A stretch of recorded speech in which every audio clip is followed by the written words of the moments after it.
Good morning. Welcome to the 10 a.m. session on cybersecurity. Identify. You cannot protect what you don't know you have. Sean and I are going to be going through a presentation regarding the first step of the NIST framework, Identify. A little bit of background of Network Center and our cybersecurity story. We have been doing cybersecurity a long time. In the last year, we decided we needed to take it on ourselves. We were looked to third parties to help with those requirements in the last several years, and now we decided to take this on ourselves and really beef up our security practice. We've grown very rapidly. We're using some very well-known tools, and we've been slam-packed with assessments this year, 25 plus, and Sean's been very tasked with some other incidents that we've been involved in as well. So, been a great year. We're growing the security team. My background, I was with information security consulting firm for a number of years, and decided to stick to the great area of Fargo. Came back here and helping Sean here run the security practice. So, that being said, we'll get moving here. Unless you probably want to give a little background. Yeah, sure. So I've actually been with Network Center for about 14 years now.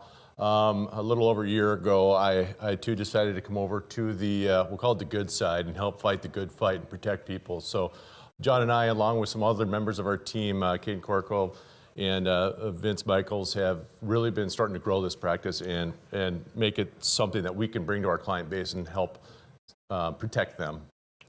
So when we talk about information security, number one, identify, right? We talked about how can we protect things that we don't know about? And I like to say, approaching security without a plan is a lot like trying to climb a mountain blind with a life vest and popsicle sticks, right? So it's like we're trying to go at cybersecurity in a way that we're just kind of picking off chunks and trying to protect things, but we're not looking at the global picture. And that's really important in a cybersecurity program. And you made that quote up. Yeah, I did. That's mine. I mean, as cheesy as it might be, it's mine. But what is information security really, right? Truthfully, it's about protecting our assets. It's about mitigating risk, identifying and minimizing that risk to protect our organization and the information that we have. Knowledge and information has arguably become the most valuable asset in the 21st century, and it's never been more evident than this year when we look at the random cyber attacks that we've seen throughout the last year against a lot of healthcare organizations and or labs like WHO, the World Health Organization, and others, in trying to get the vaccine information. And this week, Pfizer announced that they've got a 90% effective vaccine for COVID, and I can guarantee you that organization is becoming attacked more increasingly because that information is power. Think about the global aspect, the financial aspect to a country. If they were able to inoculate 90% of their population, that means their economy goes up, and then they've got a competitive advantage. So when we talk about a recipe for success, right? Number one, we need to understand that cybersecurity, information security is an organizational issue. It's not just about IT, and quite frankly, we hear that a lot. It's IT's problem. No, it's not. It's the entire organization's problem. Two, you have to have executive buy-in. If we don't have those C-level executives that truly care and truly understand what it is that they're trying to protect and why they're trying to protect it, then the chances of you being extremely successful are pretty minimal. Because who's going to be on the front page of the paper when there is an attack? Yeah, absolutely. The C-levels and board members. Yep. Business unit inclusion. This isn't, again, about just IT. It's not just about IT and senior leadership. It's about the entire organization. You have to understand what's going on throughout the business, include some of those people in your planning to make sure that you're accounting for everything. Resource allocation, time, money, people. You've got to make a concerted effort. And the last one here, focus. You've got to bring it together. You have to make a focus of it in order to be successful. Everyone knows they need something cybersecurity, right? Yeah, absolutely. So whether it's here, there, or there, you have to pick one or two and put it together. Yeah, absolutely. And it's not a one and done either, and we'll talk about that a little bit later. So briefly here, what we're talking about today is identify. It's one of the 5 functions of the NIST cybersecurity framework, specifically wrapped around systems, people, assets, data, and capabilities, right? So trying to identify those things that we have within our infrastructure, within our environments, the data that we hold, so that we know how that we need to protect it. And looking here quick, is if we want to bore you or put you to sleep. If we haven't already. If you haven't already, and we're only how many minutes in. But think about if you really want to know some of what goes on here, these are all the publications on the identify side of the NIST framework. And those in red are really focused around information security specifically. Those in yellow are a little bit more federally mandated, but I'm not suggesting you need to go read these. I'm just saying if you wanted to, these are the things that make up this identify piece. So let's break it down a little bit, right? Let's face it, we're all in a different part of the journey. Whether you have a mature cybersecurity program, whether you're just starting out and really understanding that, hey, I need to do something here, you're not alone. You know, all the acronyms that are out there, all the new technologies, things are changing so rapidly that it's really hard to keep up. And, you know, you think about the people that are involved in it too. If you're a one-man IT shop, if you're no IT and you're the CEO, this truly can be overwhelming. And quite frankly, you're not alone. If you need help, you know, reach out to us, reach out to anyone. It's a true issue that we all need to understand better. Second part of this, don't boil the ocean by any means, right? So oftentimes we find that people will step into the cybersecurity side of things, or information security side of things, and just think that, okay, we're going to do it all at once. We're going to get it all done. But that's a recipe for disaster. John, you and I have seen this time and time again, where you've got to break it down into chunks that you can effectively manage. Yeah, quite frankly. There's a lot of pieces to the pie, and you can't do it all at once. Yeah, absolutely. You've got to understand the assets you've got in the organization.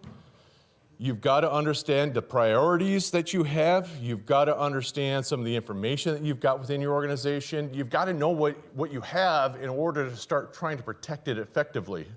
And simply you want to know, the left hand needs to know what the right hand is doing, because you have IT, you have management, you have everyone in between, and effectively everyone is a part of security. And you want to make your organization security first, which we'll talk about later. But and to do that, there are a lot of things that we need to take into account and speak to each other on, and that's talking the same language. Absolutely. A very brilliant gentleman by the name of Evan Franson gives this presentation a lot. You know, there's a lot of miscommunication about the language behind cybersecurity and exactly what something means, and maybe to you might mean something to someone else. If I ask 10 people what a pen test is, you're going to get 11 different answers, right?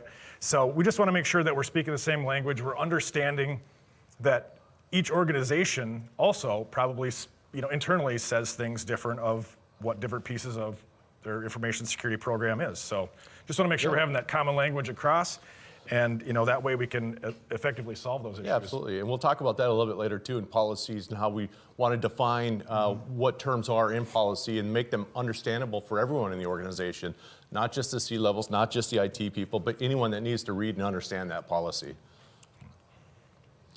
So let's talk about assets real quick here. You know, again, if we don't know what we have, how can we protect it? And we take a look at the different physical items that we might have in our environment. We talk about workstations, servers, storage, you know, the common things, the network devices, mobile devices. But what about IoT? What about those Internet of Things that are sitting somewhere on our network that we may not know about, right? We need to find those, and we need to create a plan for them. Payment devices, you know, our PCI regulated devices, we need to know those. HVAC, quite often we see those connected to the network as well. Who knows if they're getting updated? They need to be a part of our plan. In alarm systems as well. Today's alarm systems are connected to the internet to send out notices, signals, stuff like that. and they may or may not be getting updated. They need to be included as part of our plan. Second part is software. And I'm not just talking about operating systems or core applications. I'm also talking about the ancillary applications, right? Those, we'll say Javas, the Adobes, those. But then additionally, the HVAC applications themselves or the IoT applications or operating systems that are on those. We need to holistically understand in order to protect. And then finally, the third piece is information. Where is it? Is it in Box? Is it in Dropbox, OneDrive? Is it on our network? Is it in a local My Documents folder? We need to understand where our data is at in our environments or outside of our environments. We need to understand how our employees are sharing that information. And then we also need to understand the sensitivity of it. Is it regulated? Is it PCI information? Is it PII or is it HIPAA regulated? Because each of those might have slightly different requirements around how we store and transmit that information. And finally, data owner. Who owns that data? What I mean by that is who is responsible for ensuring that that information is secure, is allowed only to the people that require it, who authorizes permissions to access it, and that's not always the IT person. That might be a business unit, a person within a business unit that works with IT. But again, you know, that misnomer that it's all IT's problem, that's not the case. And cloud, on-prem, does it matter? Absolutely it matters. Without question. I mean, we need to understand not only how it sits here, but how it's being transferred. Is it being transferred securely? Is it being sent through clear text email? And then finally, its final resting place, is it encrypted at rest? Is it publicly available? All considerations that need to be thought of. A lot of people think just because they have their information in the cloud or they transfer it to cloud or they're connected to the cloud, it's safe. Well, you might have an extra spot where it sits, but by being in the cloud doesn't make it inherently secure. I heard a joke, the cloud is just someone else's computer. That's absolutely right. It's just someone else. Yeah, absolutely. The next part is policies and procedures, and these are extremely important when we talk about information security. They are the foundation of your security program, whether that's a program of one person or a program of an entire team. The policies dictate what we do. They define the rules on how we are going to deploy our tools, how we are going to allow employees to access our information, how employees treat our technology, whether it's inside the building or outside of the building. It helps us address the threats that we have, talking about vulnerability management, stuff like that. What are we going to do on a regular basis to understand what our network is vulnerable to? Are we going to be scanning constantly? Are we going to scan one time a year? And then how we are going to remediate those vulnerabilities. Additionally, you know, it's guidelines for employees, it's the rules, this is what you can do, this is what you can do to get rid of that gray area. And then again, defining access to information. Who should have access to what? You know, one of the questions that we get quite often is, how many policies should we have? Should we have one policy? Should we have 4 policies? Should we have one appropriate use policy? Should we have 20 policies that are breaking down? And quite frankly, it's up to each individual business to determine that. And there are some things that we need to weigh. One is, how large is your organization? 2, how mature is your information security program? And as we point out on the slide here, on the left-hand side, we've got just an acceptable use policy. And on the right, we've got about 20 policies. And what you see over here is really a maturity of day 1 to day X, where we've really gotten mature in how we are approaching cybersecurity. Having just an acceptable use policy is not a bad thing. As a matter of fact, if nothing else, absolutely have that. But then we're asked, all right, what are the minimum policies that we should have? Well, here in the middle, these are the policies that we believe that you should have at a minimum. 1, your acceptable use. 2, your confidential data policy. This is the data, the PII, PHI, or sensitive data to your organization, how that data should be treated by your employees. Should we allow it to be sent out via email? Should we enforce encryption on it? The second one, email policy. What should we email? Where should we email? Just kind of defining those rules for our employees. Mobile device policy, I think all of us maybe understand that. Should we encrypt the device? Should we use multi-factor on it? Do we need a PIN code? Can we sync our personal email to it if it's a business device? Incident response policy. Is this important, John? Very, very important. Very important. We've seen this a lot lately, and it can be as simple as call network center. Is that your answer? I mean, is that fair? Yeah, I mean, maybe a little bit more to it than that, but we need to understand that if we're in these critical situations, what are the steps that we're going to take throughout? Because if you're trying to go through and figure out the steps that you should take while you're in the moment of an incident, it's going to be complete chaos. You can't think logically step A, step B, step C.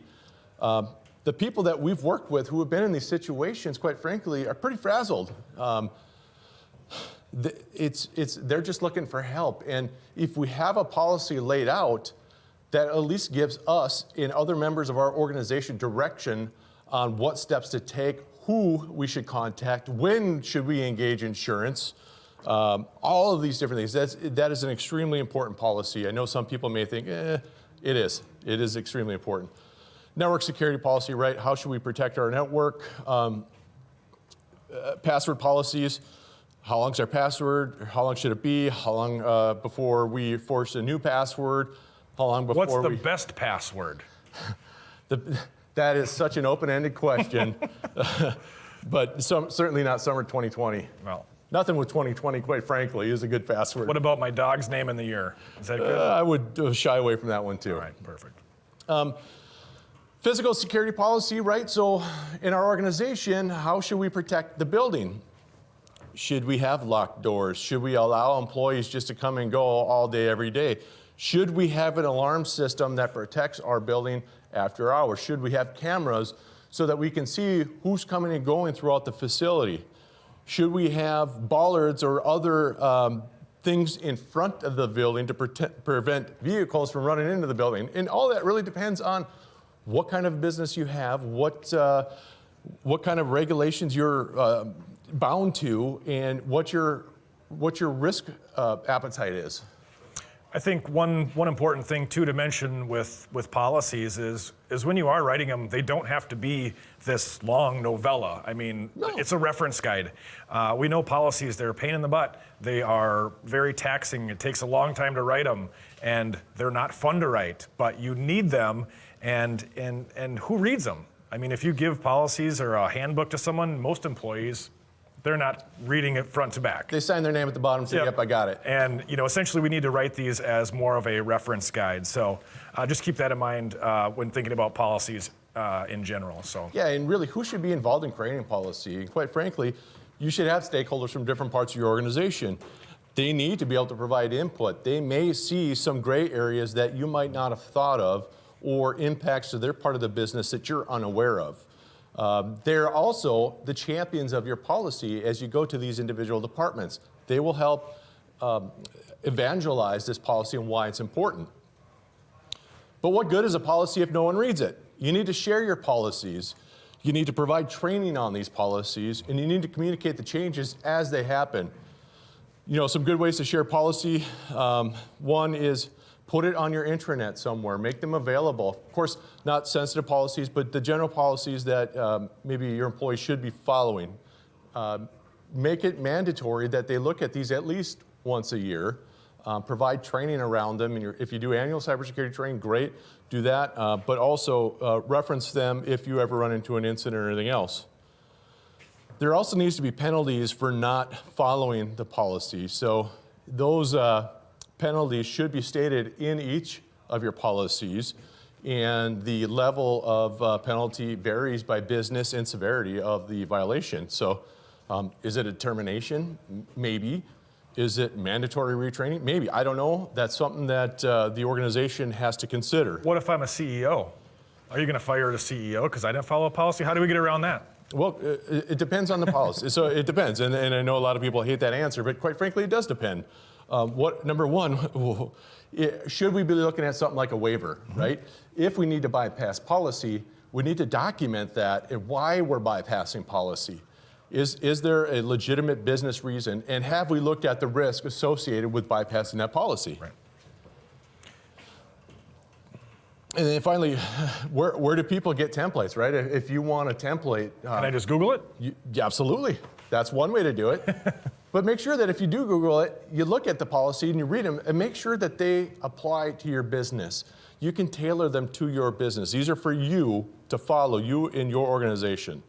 I think too, look to an information security provider. Look to, we can certainly help people that have been in the business, people that have done risk assessments, that have, created, modified, amended, policies, usually have a good set of templates that you can use to at least have something to start with. Yeah. So make sure you, at least reach out, at least get you a good template, and then we can take that and kind of adapt it to your culture, your business, because, most likely no two businesses are the same. Yeah, and at this point, there's no reason anyone should have to reinvent that wheel. Right. I mean, their templates are out there.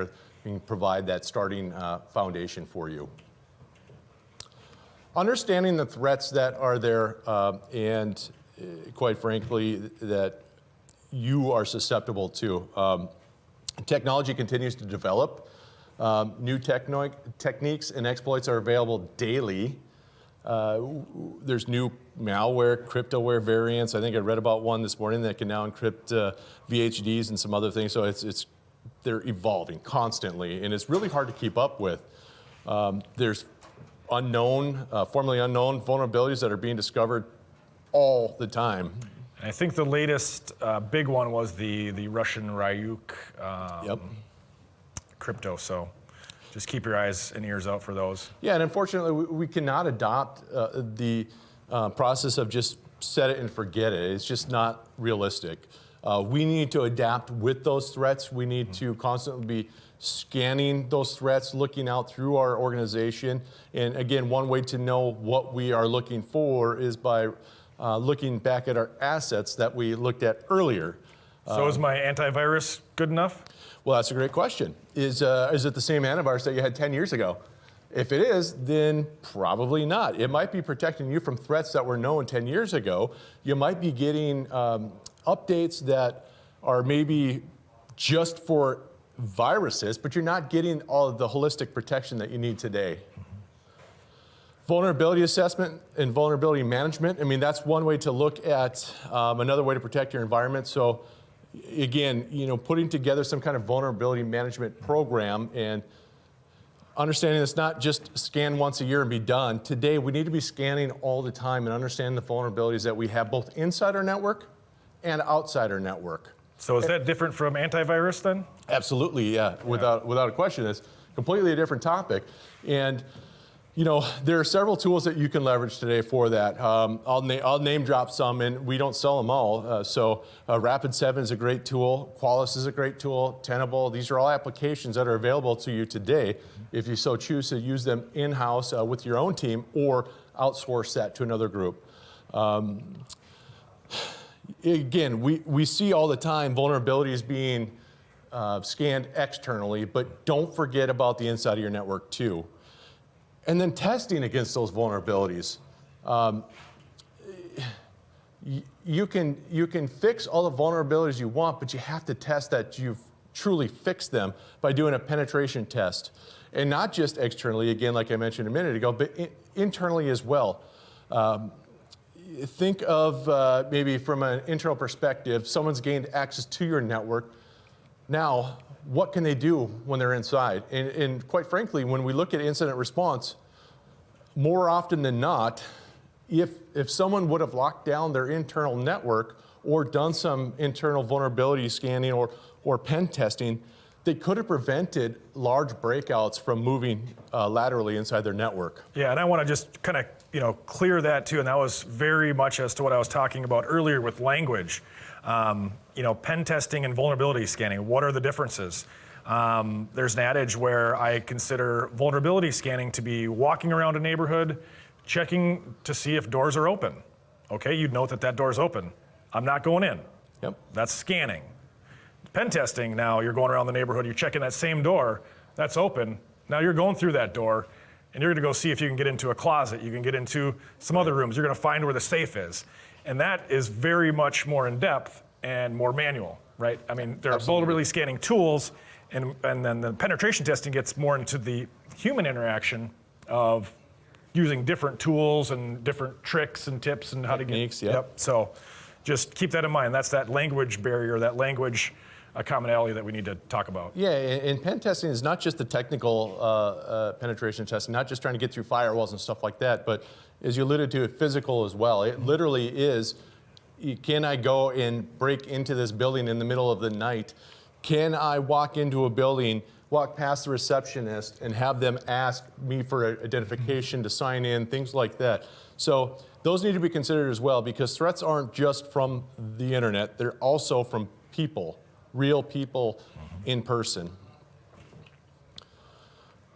The next part is about establishing your risk tolerance. Understanding the risks that pose the greatest threats is key to your organization's survival. What potential risks could my organization face? Is it a cyber threat? Is it a physical threat? Is it weather-based, tornadoes? Is it earthquakes? Not around here, but it could be blizzards. I mean, I might, this isn't just about hackers getting in, but think about a blizzard that knocks power out for 2 days. That's a risk to my organization, and I need to think about that. And then not only that, but what assets are the most valuable to the organization? If I lost power to my core software, what will that do to the organization for, let's say, 4 hours or a day or 2 days or longer? And then we need to make decisions wrapped around that. By defining the risk, we can then use real information to address those risks. We know that if something is low risk, low impact, we may not apply as many resources to it. But if it's high risk or high impact, we're probably going to put a big focus on that and invest in either technology or other mitigation techniques to protect that resource. And we need to take that risk information and really allow that to help us develop a strategy to address the risk. And I said strategy. It's not about picking a thing off here and picking a thing off there. It's about looking at it globally and figuring out how we approach this problem. And not only do we need to look at it as risk, but we need to continue to look at it over and over, annually at least, because just like technology evolves, so do those risks. The hackers aren't getting any dumber. No, they are not. Matter of fact, they're definitely getting trickier.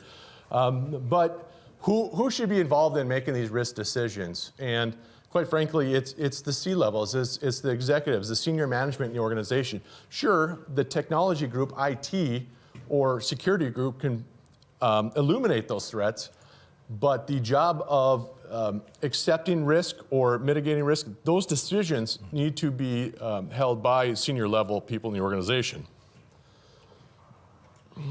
So, where do you start? So you're pointing out all these things we need to do and things to fix, and it just seems like there's a massive amount of stuff that you have to pull together in order to get this strategy put in place. Absolutely. So I think we need to really talk about getting that baseline posture, security posture, and that's kind of a buzzword out there right now is this posture. Where do you stand? Because if you don't know where you're most vulnerable, what do you fix it with? How do you know? What do you do? You don't. So what do you need to do in order to get this baseline security posture? And that is to get a risk assessment. There are numerous platforms out there. There are, our standards. There's, we talked about the NIST, CSF, the Cybersecurity Framework. There's the ISO. There's, numerous, standards out there. But at a minimum, we need to use at least one of those and run through a risk assessment to map, those findings against to kind of see where you're most vulnerable. So what is it all involved in a risk assessment?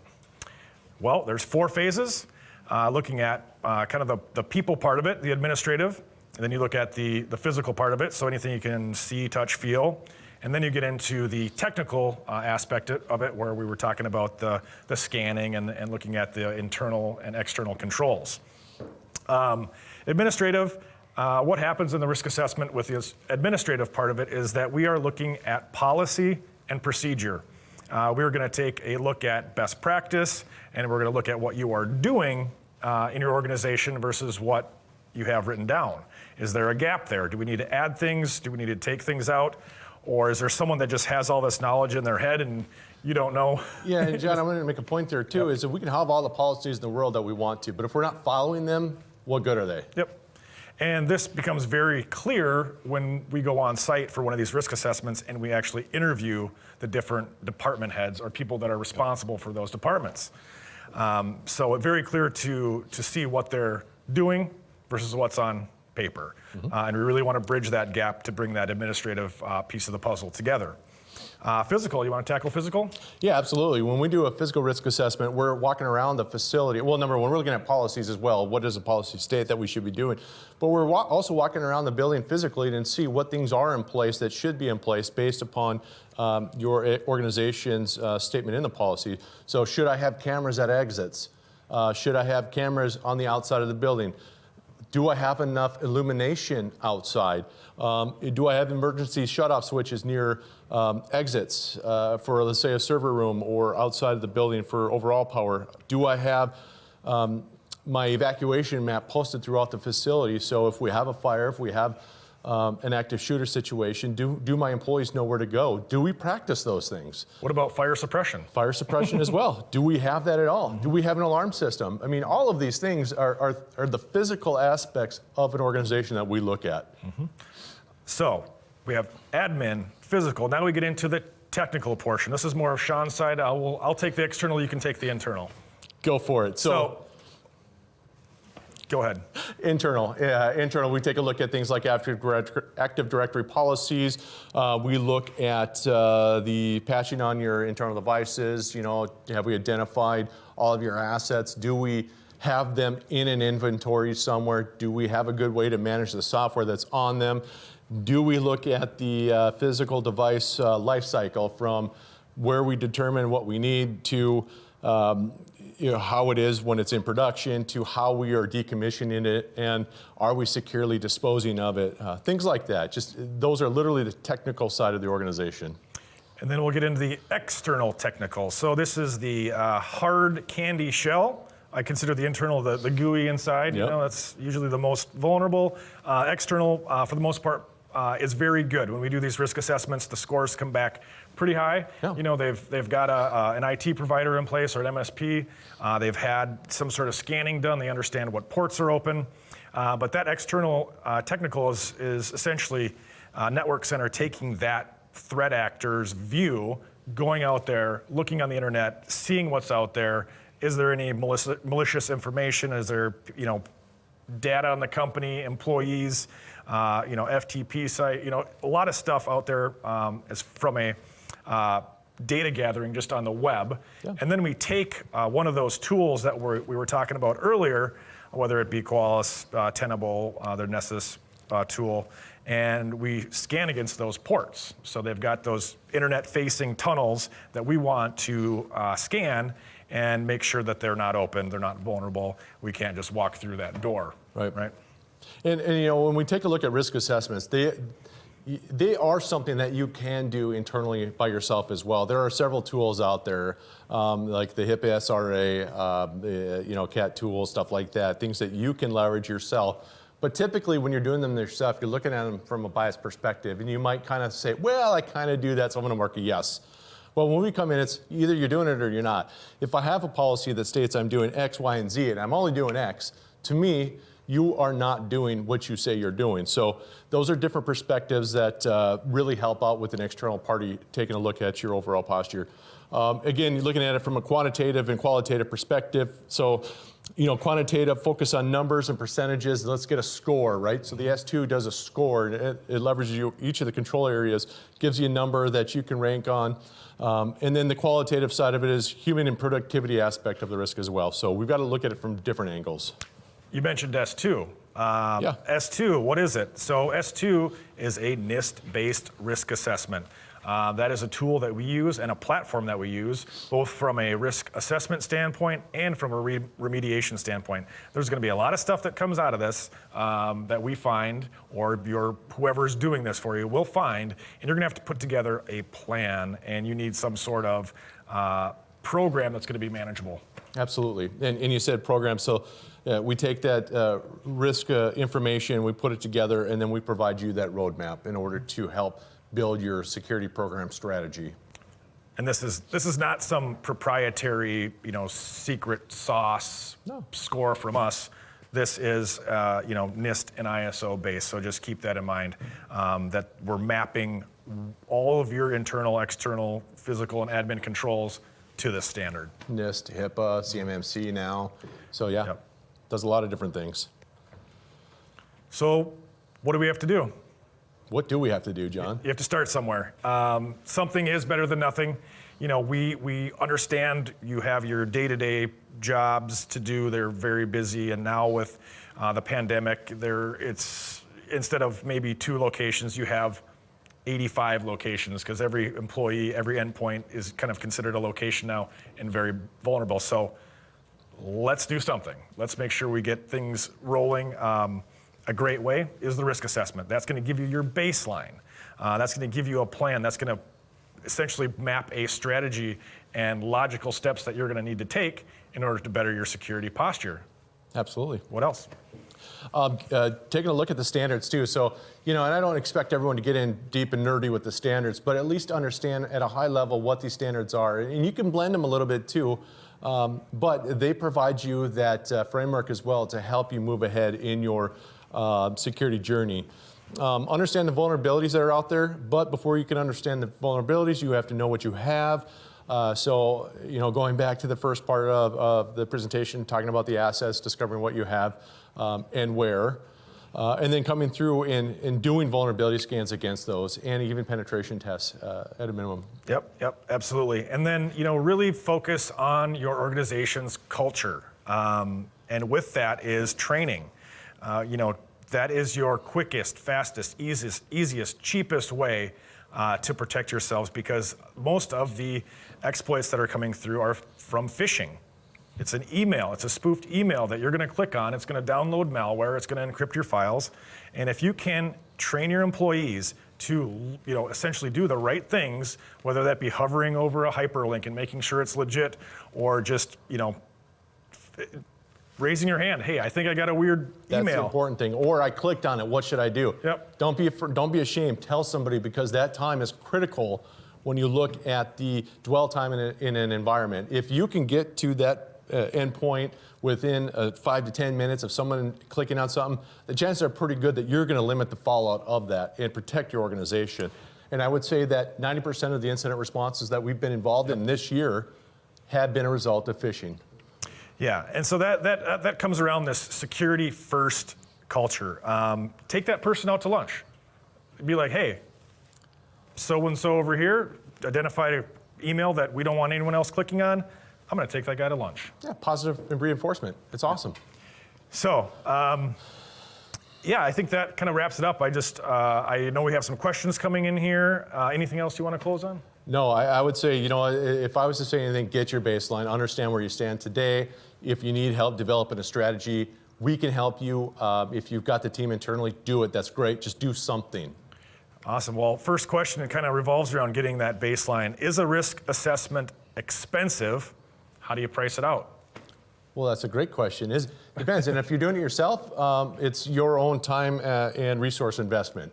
If you're leveraging one of the free tools, I think the S2 even has a free part of it, and you might be able to speak to that a little bit. Yeah, so there is an estimator out there that you can use. I believe it's on our website somewhere. I think that's getting rerouted to the front page because security is such a hot topic right now.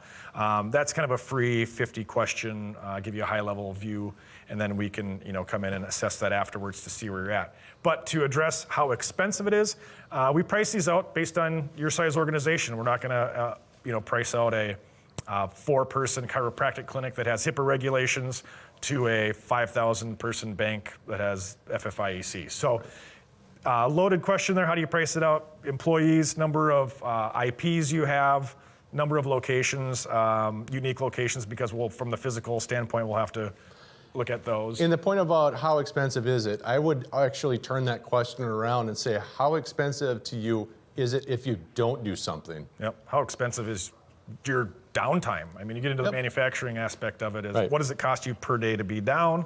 And my answer to this all the time is, it is so much more cost effective to be proactive than it is to pay for an incident, because incident response is 3 times the rate of a normal, or more. And higher. And higher. So, we've seen, tens of thousands, we've seen into the 7 figures. So being proactive and spending that, dollar amount, whatever it is, they're not, to get the information, to get the reporting of it, a risk assessment, I would say is very manageable. Yeah. You should definitely be in your budget. I would think so. How disruptive to my organization is a risk assessment? Well, that's a great question. Typically, the way, if you're, say, having us do a risk assessment for you, we try to be as least disruptive to your organization as possible. And what we typically do is we'll take the policies, if you have them, we'll review those policies ahead of time. We will start that assessment so that when we come in and interview each of the stakeholders in the environment, we respect their time and do it as minimal. And that, depending upon the size of the organization, it can be anywhere from a day to maybe 2 days, maybe 3. It just really depends on the organizational size. But quite frankly, it's minimal from a technological disruption perspective. It's not disruptive. Are those scans going to take down my network? No. Exactly. You'll probably know we're there, but it's not going to be. It's a pretty light. Yep. As far as bandwidth. So I think that about wraps it up. Awesome. Well, thank you, everyone. Yep, thank you. Hope you have a great rest of the day.